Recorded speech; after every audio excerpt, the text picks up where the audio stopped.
According to the National Alliance on Mental Illness, 1 in 5 children between the ages of 13 to 18 have or will have a serious mental illness. Today we talk about what that means and the importance of mental health. So joining us with more is Dr. Zafar, a child and adolescent psychiatrist with Texas Tech Physicians. Thank you for being on with us.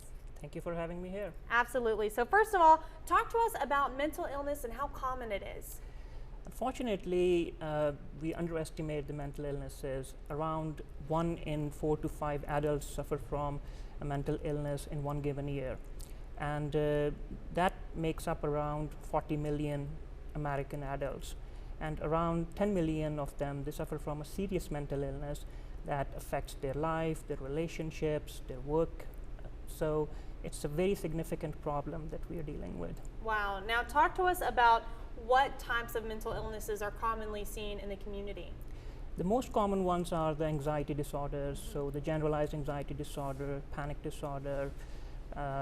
Then there are depressive disorders. Around 6 to 7% of American adults suffer from one or the other form of depressive illness. Then there are post-traumatic stress disorder, obsessive compulsive disorder, bipolar disorder, schizophrenic illnesses. Right. And then we have drug and alcohol problems, which are also very common. Wow. Okay. Now I know, and we've all seen it on the news, where unfortunately people will kill themselves because of that mental illness. So how common is that really? Unfortunately, that's again a very big concern. It's a 10th leading cause of the death in all ages. But the more worrying statistic, I think, is that it is second leading cause of death among people who are aged 15 to 34, who are supposed to be more healthy.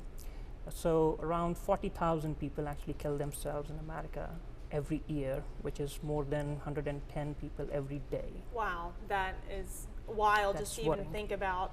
Now talk to us about the risk factors that someone might have.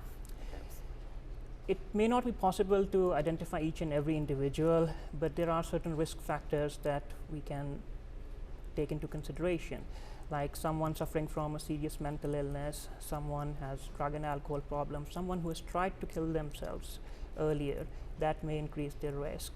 Someone who is very hopeless, who is talking about killing themselves, that points towards the direction that they may be thinking about killing themselves or wanting to kill themselves. Wow, very eye-opening information that Dr. Zafar just gave us. Thank you so much for being on with us today. You're welcome. Absolutely. Thanks All for right, having me. stick with us. We'll be right back.